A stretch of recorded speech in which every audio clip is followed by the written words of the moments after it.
അള്ളാഹുവിന്റെ കയ്യും മൂർത്താവിലില്ലാത്ത ഒരേ സൃഷ്ടിയും അള്ളാഹുവിനില്ല. ഏത് ഇബ്ലീസ് ആണെങ്കിലും അവന്റെ മൂർത്താവിന് അള്ളാഹിന്റെ കയ്യുണ്ട്. ആരാണെങ്കിലും എന്തുകൊണ്ട് പിടിക്കുന്നില്ല? അള്ളാഹു റഹ്മാനാണ്. വഴിപ്പെട്ടവനും വഴിപ്പെടാത്തവനും അള്ളാഹു കൊടുത്ത വാഗ്ദത്തം പാലിക്കും. പുനരുദ്ധാന ദിവസം വരെ എന്നെ ആയുസ് നൽകി അനുഗ്രഹിക്കണമെന്ന് അള്ളാഹുവോട് അപേക്ഷിച്ചവനാണ് ഇബ്ലീസ്. നീതിമാനായ റബ്ബ് അനുവാദം കൊടുത്തതാണ്, അത് നടന്നേ തീരൂ.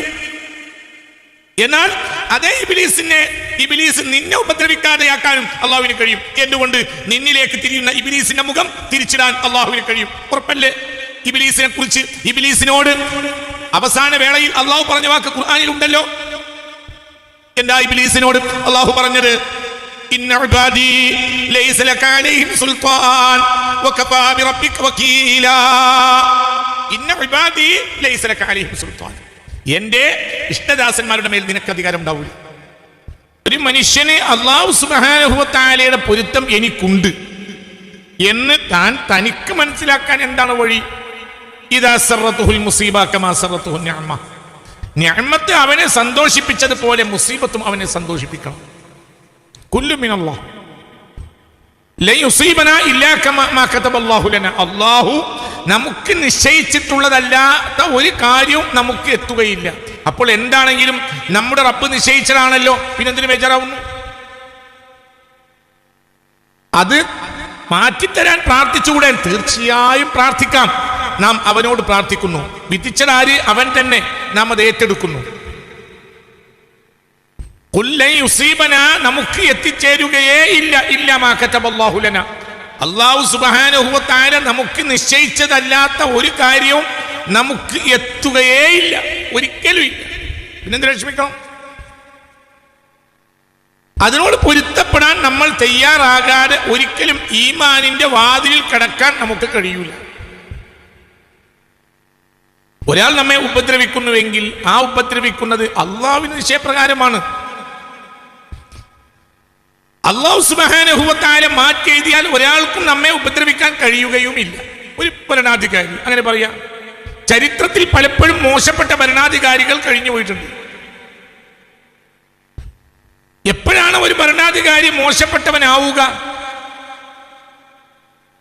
അള്ളാഹുവിന്റെ ദാസന്മാര് അവരുടെ ഉത്തരവാദിത്തത്തിൽ നിന്ന് പുറകോട്ട് പോവുക.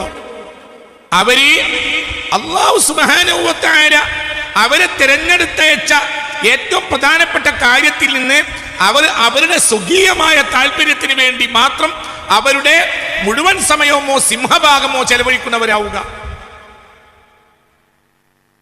ഭൗതികമായ കേവലം ജടിലമായ കാട്ടിക്കൂട്ടലുകൾ കൊണ്ട് ആരാധനയും ആ ആരാധനക്ക് നേതൃത്വം നൽകുന്നവരും തൃപ്തിയടയുക.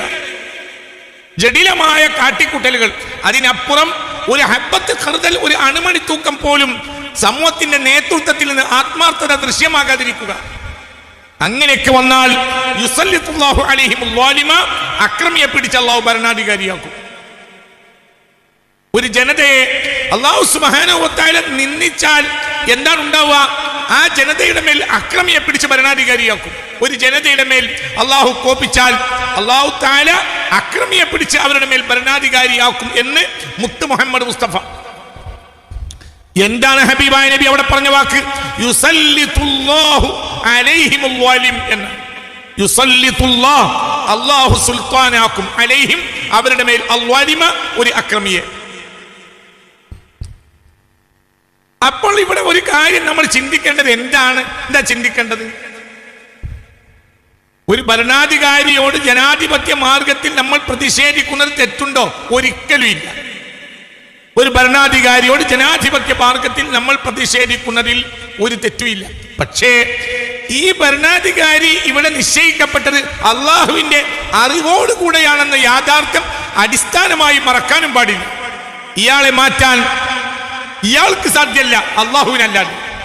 അള്ളാഹു വിചാരിച്ചാലോ ഇയാളൊക്കെ പുഷ്പം പോലെ മാറിപ്പോകും. പറയുന്ന കാര്യങ്ങൾ ശരിക്കും മനസ്സിലാക്കും. നമ്മൾ ഇന്ന് എന്താ ചെയ്യുന്നത്? ഇന്ന് ചെയ്യുന്നതിന്റെ ഭൂരിഭാഗം കാര്യങ്ങളും ഈ പ്രകടനപരതയിൽ തീരുകയാണ്. ഒക്കെ എല്ലാം പ്രകടനപരതയാണ്. എല്ലാത്തിലുമുള്ളത് പ്രകടനപരതയാണ്. ഗൗരവമായി മനസ്സിലാക്കണം. എല്ലാം എല്ലാം പറയാണ്, എല്ലാവർക്കും ഈ അലക്കിത്തേച്ച നന്മയുടെ വാക്കുകൾ പറയുക. അതിനപ്പുറം ആ നന്മയുടെ വാക്കുകൾ, അലക്കിത്തേച്ച വാക്കുകൾ വെളിച്ചത്ത് പറയുമ്പോൾ അതിന്റെ പിന്നിൽ ഉദ്ദേശിക്കപ്പെടുന്നത് എന്താണ്? ഞാൻ അല്ലെങ്കിൽ ഞങ്ങൾ പ്രൊജക്ട് ചെയ്യപ്പെടാം ഒരു ആത്മാർത്ഥമായ താല്പര്യം അതിന്റെ പിന്നിൽ ഇല്ലാതെ വരിക. അങ്ങനെ വരുമ്പോൾ ഭരണാധികാരിയുടെ മോശപ്പെട്ട തീരുമാനം മാറാൻ തരമില്ല. കാരണം ഏത് ഭരണാധികാരിയും ആരാണ് ഭരണാധികാരി? അല്ലാഹു സുബ്ഹാനഹു വ തആല വമാ മിൻ ദാബത്തിൻ ഇല്ലാ ഹുവ ആഖിദുൻ ബിനാസിയതിഹാ വമാ മിൻ ദാബ ഇല്ലാ ഹുവ ആഖിദുൻ ബിനാസിയതിഹാ. ഏതൊരാളുടെയും മൂർത്താവിൽ അള്ളാഹുവിന്റെ കൈയുണ്ട്. അള്ളാഹുവിന്റെ കൈ മൂർത്താവിൽ ഇല്ലാത്ത ഒരാളുമില്ല. ആരുടെ മൂർത്താവിന്റെ മേലും അള്ളാഹുവിന്റെ കൈയുണ്ട്. എന്താ അർത്ഥം? മൂർത്താവിൽ അള്ളാഹുവിന്റെ കൈയുണ്ട്. എന്താ അർത്ഥം? എന്താണ് ആയത്തിലും ഹദീസിലും ഒക്കെ ഇതിന് സമാനമായ ഇഷ്ടം പോലെ വാക്കുകൾ കാണാം. اللهم رب السماوات ورب الأرض ورب العرش العظيم ربنا ورب كل شيء فخالق الحب والنوى എന്നിങ്ങനെ പറഞ്ഞ് ഹബീബായ നബി സല്ലല്ലാഹു അലൈഹി വസല്ലം തങ്ങൾ പഠിപ്പിച്ച ഒരു ദുആഇന്റെ ഭാഗത്ത് പറയുന്നുണ്ട്, ഇല്ലാഹു ആഖിദുൻ ബിനാസിയതിഹി. ഏത് എന്നെ ഉപദ്രവിക്കുന്ന ആളാണെങ്കിലും ഇല്ലാഹു ആഖിദുൻ ബിനാസിയതിഹി, അവന്റെ മൂർത്താവിൽ അള്ളാഹുവിന്റെ കൈയുണ്ട്. അള്ളാഹുവിന്റെ കൈയും മൂർത്താവിലില്ലാത്ത ഒരു സൃഷ്ടിയും അള്ളാഹുവിനില്ല. ഏത് ഇബ്ലീസ് ആണെങ്കിലും അവന്റെ മൂർത്താവിൽ അള്ളാഹിന്റെ കൈയുണ്ട്. ആരാണെങ്കിലും എന്തുകൊണ്ട് പിടിക്കുന്നില്ല? അള്ളാഹു റഹ്മാനാണ്. വഴിപ്പെട്ടവനും വഴിപ്പെടാത്തവനും അള്ളാഹു കൊടുത്ത വാഗ്ദത്തം പാലിക്കും. അൻദിർനി ഇലാ യൗമി യുബഅസൂൻ, പുനരുദ്ധാന ദിവസം വരെ എന്നെ ആയുസ് നൽകി അനുഗ്രഹിക്കണമെന്ന് അള്ളാഹുവോട് അപേക്ഷിച്ചവനാണ് ഇബ്ലീസ്. നീതിമാനായ റബ്ബ് അനുവാദം കൊടുത്തതാണ്, അത് നടന്നേ തീരൂ. എന്നാൽ അതേ ഇബ്ലീസ് നിന്നെ ഉപദ്രവിക്കാതെയാക്കാനും അള്ളാഹുവിന് കഴിയും. എന്തുകൊണ്ട്? നിന്നിലേക്ക് തിരിയുന്ന ഇബ്ലീസിന്റെ മുഖം തിരിച്ചിടാൻ അള്ളാഹുവിന് കഴിയും. ഉറപ്പല്ലേ? ഇബ്ലീസിനെ കുറിച്ച്, ഇബ്ലീസിനോട് അവസാന വേളയിൽ അള്ളാഹു പറഞ്ഞ വാക്ക് ഖുർആനിൽ ഉണ്ടല്ലോ. എന്താ ഇബ്ലീസിനോട് അള്ളാഹു പറഞ്ഞത്? ഇന്ന ഇബാദി ലൈസ ലക അലൈഹിം സുൽത്താൻ വകഫാ ബിറബ്ബിക വകീലാ. ഇന്ന ഇബാദി ലൈസ ലക അലൈഹിം സുൽത്താൻ, എന്റെ ഇഷ്ടദാസന്മാരുടെ മേൽ നിനക്ക് അധികാരം ഉണ്ടാവില്ല. വകഫാ ബിറബ്ബിക വകീലാ, അവർക്ക് ഞാൻ മതി. ഇന്ന ഇബാദി, വളരെ ചിന്തിക്കണം. അപ്പൊ നമ്മളെ ഒരു ഭരണാധികാരിയെ കൊണ്ട് നമുക്ക് ഉപദ്രവം ഉണ്ടാകുമ്പോൾ നമ്മൾ ഭരണാധികാരിയുടെ ഓഫീസ് മാറ്റാനും ഭരണാധികാരിയെ മാറ്റാനും ജനാധിപത്യ മാർഗത്തിൽ ചെയ്യുന്ന സമരങ്ങൾ സ്വാഭാവികം, അത് ചെയ്യേണ്ടത്. പക്ഷേ യഥാർത്ഥത്തിൽ മാറ്റേണ്ടത് അല്ലാഹു. അതാരാണെങ്കിലും, അത് കേരളത്തിലെ ഭരണാധികാരി വന്നാലും, ഇനി ലക്ഷദ്വീപിലെ ഭരണാധികാരി വന്നാലും, അമേരിക്കയിൽ ഭരണാധികാരി വന്നാലും, എന്താ പറയാ, UN പുതിയൊരു ഭരണാധികാരി വന്നാലും, ആരും എന്തുകൊണ്ട് അവരെ മാറ്റാൻ അള്ളാഹുവിന് കഴിയും. അള്ളാഹുവിനേ കഴിയൂ, അവർക്ക് പോലും കഴിയില്ല. ഞാൻ മാറണമെന്ന് അവർ വിചാരിച്ചിട്ടും കാര്യമില്ല, അള്ളാഹു വിചാരിക്കണം. അയാളെ മാറ്റില്ല എന്ന് അയാളുടെ മുകളിലുള്ള ഉദ്യോഗസ്ഥൻ വിചാരിച്ചിട്ടും കാര്യമില്ല. അയാളെ അള്ളാഹു വിചാരിച്ചാൽ മാറ്റിയിരിക്കും. ഇതിലെന്താ പ്രശ്നം? അപ്പൊ എന്താ? അള്ളാഹുവിന്റെ ഓഫീസുമായുള്ള ബന്ധം ഒഴിവാക്കി ഈ ഉദ്യോഗസ്ഥന്റെ ഓഫീസിലേക്ക് മാത്രം തിരിയുന്ന ആധുനിക നാട്യങ്ങൾ. ഇതൊരു ആധുനിക നാട്യമാണ്. ആ നാട്യങ്ങൾക്ക് എന്തുണ്ടാവും? ആ നാട്യങ്ങൾക്ക് സോഷ്യൽ മീഡിയ പബ്ലിസിറ്റി ലഭിക്കും. നമ്മൾ ഒരു ഭരണാധികാരികൾക്കെതിരെ പ്ലേക്കാർഡ് ഉയർത്തിപ്പിടിച്ചാൽ അത് ജനാധിപത്യ സമരമല്ലേ? ആണ്. തെറ്റുണ്ടോ? ഒരു തെറ്റില്ല. പക്ഷേ അതുകൊണ്ട് ഭരണാധികാരി മാറിക്കൊള്ളണമെന്നും അയാളുടെ നിയമങ്ങൾ മാറ്റിക്കൊള്ളണമെന്നും ഇല്ല. അങ്ങനെയല്ല. ജനാധിപത്യ സമരമല്ലേ? സമരമാണ്. അത് ആവശ്യമല്ലേ? തീർച്ചയാവശ്യമാണ്. പക്ഷേ അതുകൊണ്ട് മാത്രം പ്രശ്നം നടക്കോ? ഒരിക്കലുമില്ല. വളരെ ചിന്തിക്കണം ഈ പറയുന്നത്. രോഗം ശിഫയാകണമെങ്കിൽ അള്ളാഹു തീരുമാനിക്കണം. മരുന്ന് ഉപയോഗിക്കണം. പക്ഷേ മരുന്നുകൊണ്ട് മാത്രം രോഗം മാറോ? ഇല്ല, അള്ളാഹു തീരുമാനിക്കണം. മരുന്നോ? മരുന്ന് അല്ലാഹു സുബ്ഹാനഹു വ തആല നിശ്ചയമാണ് നമ്മൾ മരുന്ന് ഉപയോഗിച്ചിരിക്കണം. പക്ഷേ അല്ലാഹു മനസ്സിലായി. ഇത് ചിന്തിക്കണം, ഇത് ചിന്തിക്കണം. എവിടെയാണ് പ്രശ്നങ്ങൾ എന്ന് മനസ്സിലാക്കണം. ഇന്ന് നടക്കുന്ന ആധുനിക നാട്യങ്ങൾ ഒരു നേട്ടവും ചെയ്യാൻ പോകുന്നില്ല. കുറച്ചു കാലം പത്രക്കോളങ്ങളിൽ അവരുടെ പേര് അച്ചടിച്ചു വരും എന്നല്ലാത്ത ഒരു നേട്ടവും ഈ നാട്യങ്ങളിൽ ഉണ്ടാകാൻ പോകുന്നില്ല. വളരെ ചിന്തിക്കണം. മരുന്ന് ഉപയോഗിക്കണ്ടേ? മരുന്ന് ഉപയോഗിക്കണം. മരുന്ന് ഉപയോഗിക്കേണ്ടത് അള്ളാഹുവിന്റെ തീരുമാനമാണ്. മരുന്ന് ഉപയോഗിക്കണം. പക്ഷേ മരുന്ന് ഉപയോഗിച്ചത് കൊണ്ട് രോഗം മാറുമോ? മരുന്ന് ഉപയോഗിച്ചുകൊണ്ട് മാത്രം രോഗം മാറില്ല. അള്ളാഹു തീരുമാനിക്കണം.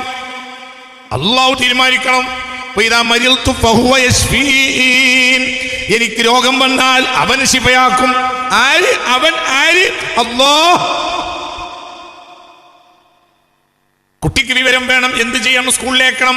സ്കൂളിൽ അയച്ചോണ്ട് വിവരം ഉണ്ടാവോ? ഉണ്ടായിക്കൊള്ളുന്നില്ല. അള്ളാഹു തീരുമാനിക്കണം. സ്കൂളിൽ അയച്ചു, കുട്ടീനെ ആക്കല് അള്ളാഹു തുറന്നില്ല, എന്ത് ചെയ്യും? എന്നാ സ്കൂളിൽ അയക്കേണ്ടേ? അയക്കണം, അത് നിർബന്ധമാണ്. എന്തുകൊണ്ട്? അത് ഭൗതികമായ ഒരു സബബാണ്. അത് ചെയ്യണം, അത് ചെയ്തിരിക്കണം.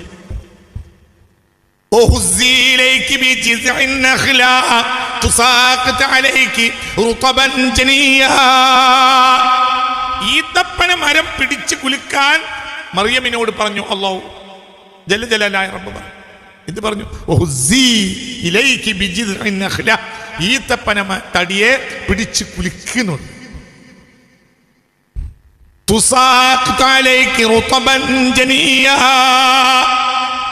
നല്ല മധുര മനോഹരമായ മൂപ്പത്തിയ പാകമെത്തിയ നല്ല പഴുപഴുത്ത പഴങ്ങൾ, ഈത്തപ്പഴങ്ങൾ ഞാൻ നിനക്ക് ഇറക്കിത്തരാം, വീഴ്ത്തിത്തരാം.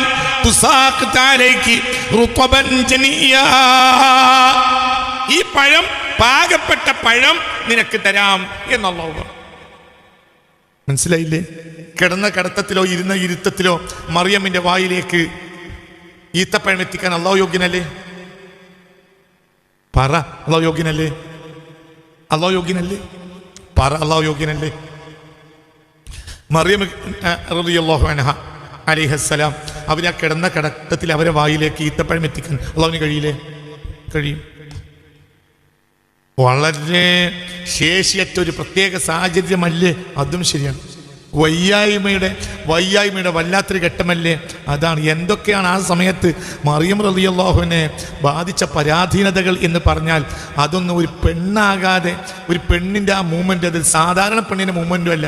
ഒരു കെട്ടിക്കാത്ത പെണ്ണിന് ഗർഭം ഉണ്ടാവുക. മനസ്സിലായില്ലേ?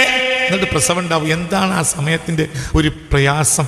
അത് ഒരു നമുക്കത് മനസ്സിലാക്കാൻ കഴിയില്ല. എന്തുകൊണ്ട്? നമ്മൾ പ്രസവിച്ചിട്ടില്ല, നമുക്ക് ഗർഭം ഉണ്ടായിട്ടില്ല, നമുക്ക് മനസ്സിലാക്കാൻ കഴിയില്ല. ഇനി സാധാരണ ഇന്ന് ദുനിയാവിലുള്ള ഒരു പെണ്ണിനെ മനസ്സിലാക്കാൻ കഴിയില്ല. എന്തുകൊണ്ട്? അവർക്ക് അങ്ങനത്തെ അവസ്ഥ ഉണ്ടായിട്ടില്ല. ചിന്തിക്ക്.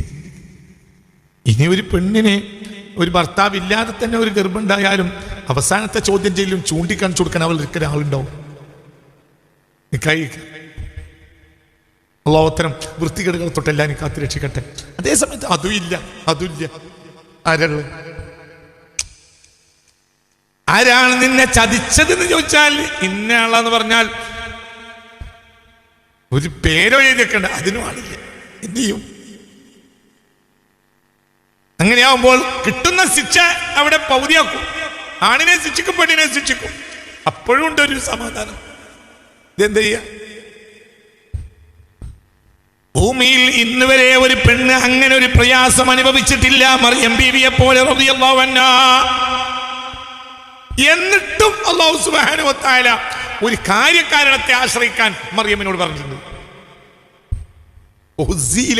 നീ പിടിച്ചു കുലിക്കണം. തരില്ല. പിടിച്ചു കുലിക്കാതെ വായിലേക്ക് വരില്ല. മനസ്സിലായോ നിങ്ങൾക്ക് പറഞ്ഞത്? ഇതെന്തിനാ പറഞ്ഞത്? കാര്യകാരണങ്ങളെ ആശ്രയിക്കണം. സ്കൂളിൽ പറഞ്ഞേക്കണം, മരുന്ന് ഉപയോഗിക്കണം. മനസ്സിലായോ പറഞ്ഞത്? ഈത്തപ്പന തടിയെ പിടിച്ചു കുലിക്കണമെന്ന് അള്ളാഹു പറഞ്ഞു.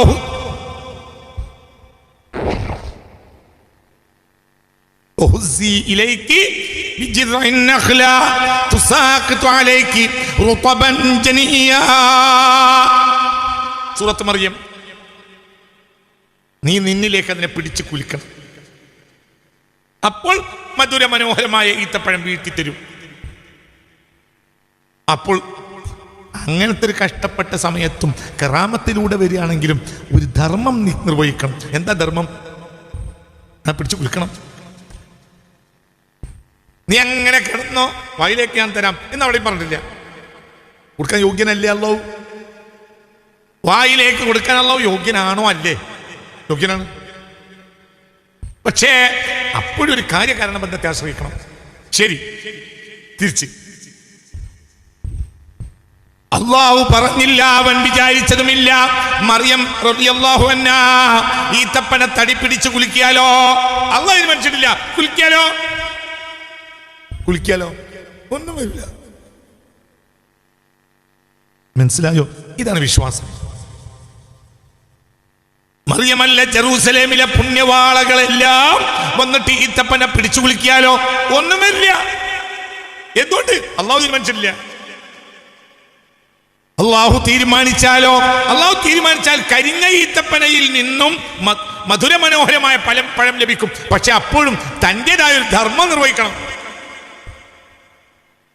ഇനി ഇവിടെ മൂന്നാമത്തെ ഭാഗം ഞാൻ പറഞ്ഞുതരാം. എന്ത്? തൻ്റെ ധർമ്മം നിർവഹിക്കുന്നു, അള്ളാഹുമായി താൻ ബന്ധപ്പെട്ടതേയില്ല. എന്തുകൊണ്ട് മറിയം എഴുതി കഴിഞ്ഞു? മറിയം സദാ സെക്കൻഡിലും ശ്വാസത്തിലും അള്ളാഹുവിനോടുള്ള പ്രാർത്ഥനയിലാണ്. റബ്ബ് സുബ്ഹാനഹു വ തആലയോട് മറിയം ബീവി റളിയല്ലാഹു അൻഹാ പ്രാർത്ഥിച്ച് പരവശയായി പ്രാർത്ഥിക്കുന്ന രംഗങ്ങൾ എത്ര വലിയ ഗൗരവം അമ്പരപ്പിക്കുന്ന ശൈലിയിലാണ് പരിശുദ്ധ ഖുർആൻ അവിടെ പറഞ്ഞിട്ടുള്ളത്. എന്തുകൊണ്ട്? വല്ലാത്തൊരു ബന്ധമാണ് മറിയം ബീവിക്ക്. ആരോട്? അല്ലാഹുവോട്. അപ്പോൾ അല്ലാഹു സുബ്ഹാനഹു വ തആലയുടെ സ്നേഹബന്ധത്തിലാണ് അവർ. ഇന്നല്ലദീന ആമനു വഅമിലു സ്വാലിഹാതി സയജ്അലു ലഹുമുർ റഹ്മാനു ഉദ്ദാ. ഇതേ ആയത്ത് സൂറത്ത് മറിയമിലുണ്ട്. ഇന്നല്ലദീന ആമനു വഅമിലു സ്വാലിഹാതി, ശക്തമായ ഈമാനും അമലും ഉണ്ടെങ്കിൽ സയജ്അലു ലഹുമുർ റഹ്മാനു ഉദ്ദാ, അവരോട് അതിശക്തമായ സ്നേഹബന്ധം അല്ലാഹു സ്ഥാപിച്ചിരിക്കും. ഒന്നും കൂടെ പറയാം. ഇന്നല്ലദീന ആമനു വഅമിലു സ്വാലിഹാതി സയജ്അലു ലഹുമുർ റഹ്മാനു ഉദ്ദാ. സൂറത്ത് മറിയമിന്റെ 96-ാമത്തെ വചനം എന്നാണ് എൻ്റെ ഓർമ്മ ഈ ആയത്ത്. അത് മറിയം സൂറത്തിന്. ഇന്നല്ലദീന ആമനു, തീർച്ചയായും നല്ല ഈമാൻ ഉണ്ടായ ഒരാൾക്ക് അല്ലെങ്കിൽ ഒരു ജനതക്ക്, വഅമിലു സ്വാലിഹാത്ത്, സൽക്കർമ്മങ്ങളിലാണ് അവരുടെ ജീവിതവുമെങ്കിൽ സയജ്അലു ലഹും, അവരോട് സ്ഥാപിച്ചിരിക്കും അല്ലാഹു അർ റഹ്മാൻ, കരുണാവാരിധിയായ അല്ലാഹു അവിടെ സ്ഥാപിച്ചിരിക്കും അവരോട് ഉദ്ദൻ, ഒരു സ്നേഹബന്ധത്തെ. സൂറത്ത് മറിയം 96-ാമത്തെ വചനം. ഇന്നല്ലദീന, നോക്കൂ നിങ്ങൾ. അപ്പോൾ അവരോട് അല്ലാഹുമായി സ്നേഹബന്ധത്തിലാണ് ആര്?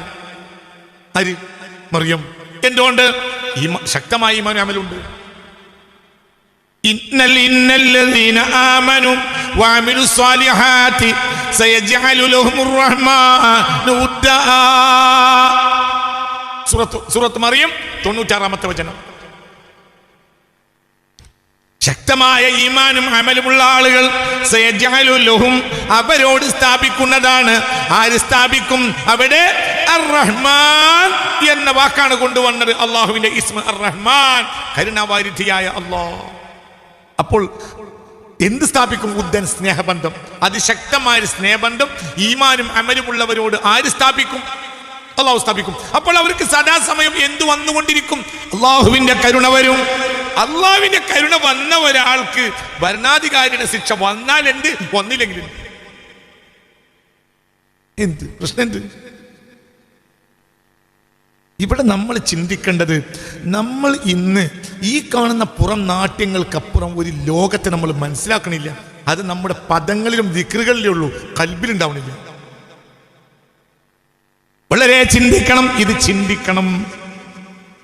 അലക്സാണ്ടർ വന്നപ്പോൾ എന്തായിരുന്നു ലോകത്തിനുണ്ടായിരുന്നത്? എന്താ ലോകത്ത് സംഭവിച്ചത്?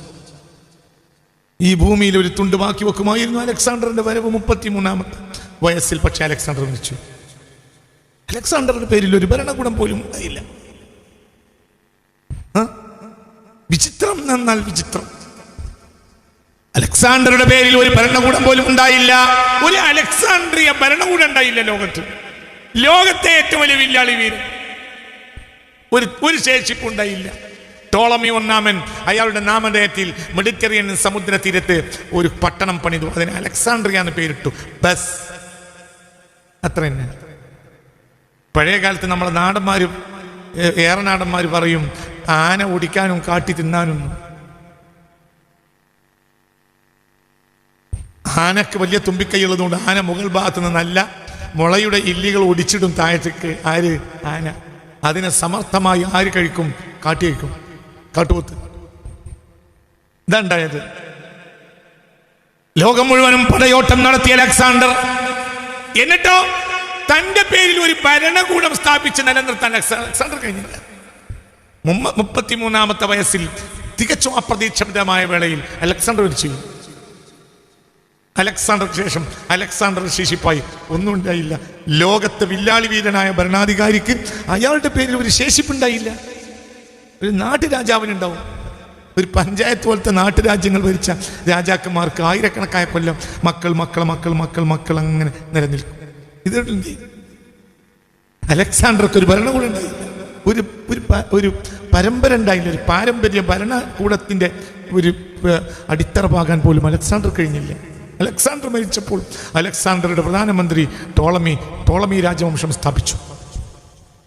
ടോളമി ഒന്നാമൻ, ടോളമി രണ്ടാമൻ, ടോളമി മൂന്നാമൻ, ടോളമി നാലാമൻ, ഇങ്ങനെ വന്നു. പിന്നെ ജൂലിയസ് സീസർ പിന്നീട് BC 56 ഏഷ്യൻ ആഫ്രിക്കൻ രാജ്യങ്ങൾ ആക്രമിക്കുന്നത് വരെ അലക്സാണ്ടർ രാജ്യം ഭരിച്ചത് ടോളമി രാജവംശം. നിങ്ങൾ ചിന്തിച്ചു നോക്ക്. എന്തുകൊണ്ട്? തീരുമാനിക്കുന്നവനാണ് അല്ലാഹു. എല്ലാവർക്കും തോന്നുന്നുണ്ടോ ഞാൻ വിചാരിച്ച നടക്കും? എന്ത് നടക്കും?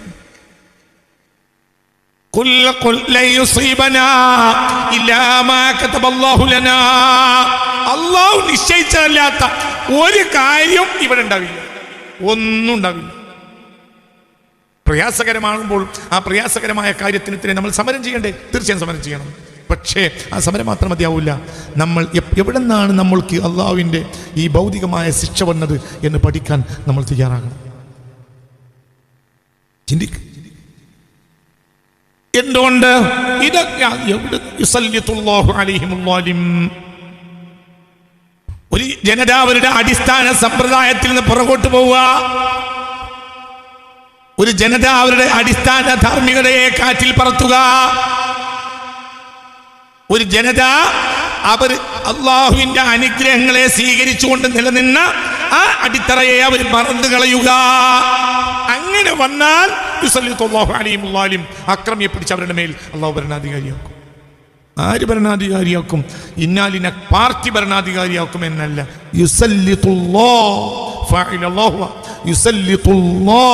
അള്ളാഹു ഭരണാധികാരിയാക്കും. അലൈഹിം, ആ ജനത്തിന്റെ മേൽ അള്ളാലിമ അക്രമിയെ. ചിന്തിക്ക്. ഒരു മഹാഭൂപ്രദേശത്തിന് ഒന്നുമല്ലാത്ത ഒരാളെ അള്ളാഹു നേതാവാക്കി. സയ്യിദുന ദാവൂദ് അലൈഹിസ്സലാം. എന്തായിരുന്നു ദാവൂദിന് പണി? ആടുമേക്ക, കന്നുമേക്ക. ആകൃതിയോ ഒരു കോലം ഇല്ലാത്ത ആകൃതി. അതുകൊണ്ട് അതിൻ്റെ അർത്ഥം ദാവൂദ് അലൈഹിസ്സലാത്തു വസ്സലാം പിന്നെ ഒരു സുന്ദരനായ ആളല്ലേ, യോഗ്യനല്ലേ അന്ന് അല്ലേ എന്നല്ല, ഒക്കെയാണ്. പക്ഷേ മീശയുടെ 13 മക്കളുടെ കൂട്ടത്തിൽ ഒരു അയോഗ്യനായി മീശ കണക്കാക്കിയിരുന്ന ആളാണ് ദാവൂദ്. ദാവൂദ് ഇബ്നു മീശയുടെ മകനാണ് ദാവൂദ് അലൈഹിസ്സലാം. മനസ്സിലായില്ലേ? ദാവൂദ് നബി അലൈഹിസ്സലാത്തു വസ്സലാമിന്റെ ബാപ്പായുടെ പേരാണ് എന്ത്? മീശ. ദാവൂദ് ഇബ്നു മീശ. 13 മക്കളാണ്.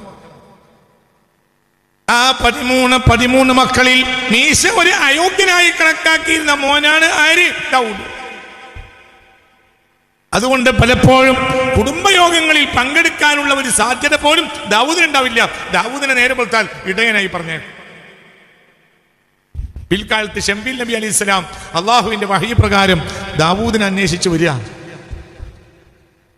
മീശയുടെ മക്കളിൽപ്പെട്ട ഒരു മോനുണ്ട്, ആ മോൻ വല്ലാത്തൊരു മോനാണെന്ന് പറഞ്ഞിട്ട് അന്വേഷിച്ചു വരിക.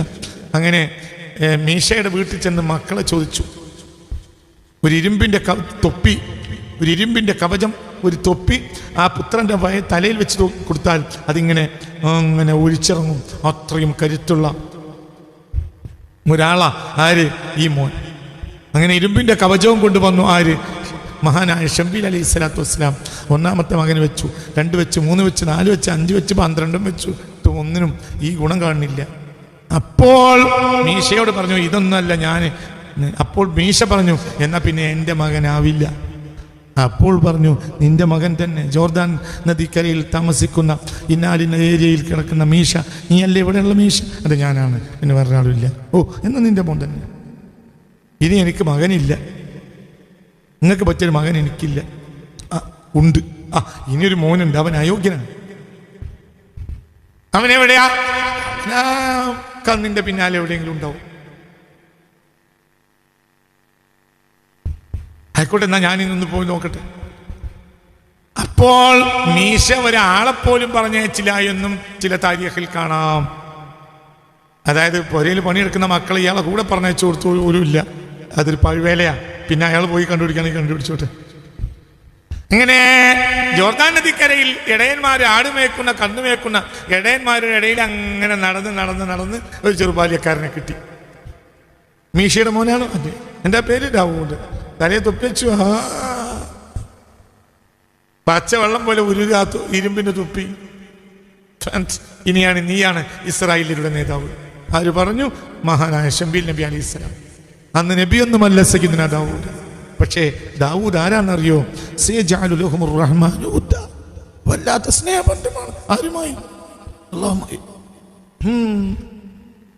അല്ലാഹുവിനെ പ്രകീർത്തിച്ച് പാട്ടുപാടും ദാവൂദ്. ആകാശഭൂമികൾക്കിടയിൽ അള്ളാഹുവിനെ പ്രകീർത്തിച്ച് കേട്ട പാട്ടുകളിൽ ഏറ്റവും മനോഹരമായ പാട്ട് ദാവൂദിന്റെ പാട്ടുകളായിരിക്കും. സ്വർഗത്തിൽ വെച്ച് ദാവൂദ് നബിയുടെ പാട്ട് കേൾക്കാൻ അള്ളാഹു നമുക്ക് തൗഫീഖ് തരട്ടെ. സ്വർഗത്തിൽ ദാവൂദ് നബി പാട്ട് പാടുന്ന റിവായത്തുകളുണ്ട്. അള്ളാഹു അതൊക്കെ കേൾക്കാൻ നമുക്ക് തൗഫീഖ് തരട്ടെ. അതൊരു സന്തോഷം, അതൊരു വല്ലാത്ത അനുഭവമായിരിക്കും. സ്വർഗത്തിൽ അങ്ങനെ മധുര മനോഹരമായി പാട്ടുപാടും സയ്യിദ്നാ ദാവൂദ്. അള്ളാഹുവിനെ പ്രകീർത്തിച്ചുകൊണ്ട് മധുര മനോഹരമായി സ്വർഗത്തിൽ പാട്ടുപാടുന്ന മഹാനാണ് സയ്യിദ്നാ ദാവൂദ് അലൈഹിസ്സലാം. ഒന്നുമല്ലാത്ത ഇസ്രായേലിയരെ ലോകത്തിന്റെ നെറുകയിൽ എത്തിച്ചു ഈ ദാവൂദ്. ഭരണം അറിയോ? ഇല്ല. യുദ്ധം ചെയ്യാൻ അറിയോ? ഇല്ല. ഒന്നുമില്ല. എന്താ അറിയും? കന്നിന് വെക്കാൻ അറിയും. പഠിച്ചിട്ടുണ്ടോ? ഇല്ല. രാഷ്ട്രതത്വങ്ങൾ അറിയോ? ഇല്ല. തത്വചിന്ത മീമാംസകനാണോ? അല്ല. രാഷ്ട്രീയം അറിയോ? ഇല്ല. ചരിത്രം അറിയോ? ഇല്ല. ഒന്നും അറിയില്ല. എന്താ അറിയാ? കന്നിന് വെക്കാൻ അറിയും, പാട്ടുപാടാനും അറിയും. ഏത് പാട്ടാ? അള്ളാനെ പറ്റി പാട്ടാ. അതെങ്ങനെ പാടിയാലെന്താ? എന്താ? പക്ഷികൾ പോലും ഇങ്ങനെ ചിറകിട്ടടിച്ച് ഇങ്ങനെ വായുവിൽ നിന്നു പാട്ട് കേട്ടിട്ട്. എത്രയാ അതിമനോഹരമായ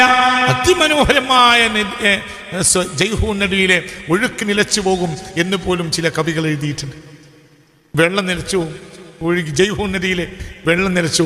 ദാവൂദിന്റെ പാട്ട് കേട്ടാൽ അതിമനോഹരമായ പാട്ട സയ്യിദ്നാ ദാവൂദ്. ആരെ പ്രകീർത്തിക്കുന്ന പാട്ട്? അല്ലാഹുവിനെ. അത്രയും വലിയ ബന്ധമാണ്. അല്ലാഹും ഇന്നല്ലദീന ആമനു വഅമിലുസ് സ്വാലിഹാത്ത് സയജഅലു ലഹുമുർ റഹ്മാനു ഉദ്ദാ. ഇസ്രായേലിയരെ യെരൂശലേമിൽ പാർത്തിട്ടുള്ള ചില അധമഗോത്രങ്ങൾ, ചില നശീകരണത്തിന്റെ വക്താക്കളും ഭരണാധികാരികളും അഹങ്കാരികളും കൊള്ളക്കാരും നശിപ്പിച്ചുകൊണ്ടിരിക്കുന്ന കാലത്താണ് ഈ ആട്ടിടയനാകുന്ന അള്ളാഹുമായി സ്നേഹബന്ധം സ്ഥാപിച്ച ഈ വ്യക്തിക്ക് അള്ളാഹു അധികാരം കൊടുക്കണം. പിന്നീട് ലോകത്തെ ഏറ്റവും വലിയ രാജ്യമായി ഇസ്രായേൽ ജനത, രാജ്യക്കാരായ ഇസ്രായേലി ജനതയെ ഉയർത്തി ആര്? ദാവൂദ്. സയ്യിദ്നാ ദാവൂദ്. ഉറക്കപ്പറ സയ്യിദ്നാ ദാവൂദ്. എന്തുകൊണ്ട്? ദാവൂദും അല്ലാഹുവും തമ്മിൽ വലിയ ബന്ധത്തിലാണ്. വളരെ ചിന്തിക്കണം. അതേ ബന്ധമുള്ള ഒരു പുത്രനും ദാവൂദിനുണ്ടായി അലൈഹിസ്സലാം, സയ്യിദ്നാ സുലൈമാൻ. BC 923 മഹാനായ സയ്യിദ്നാ മൂസ, സയ്യിദ്നാ സുലൈമാൻ മരിക്കുന്ന കാലത്ത് 40-35 കൊല്ലത്തെ ഭരണം.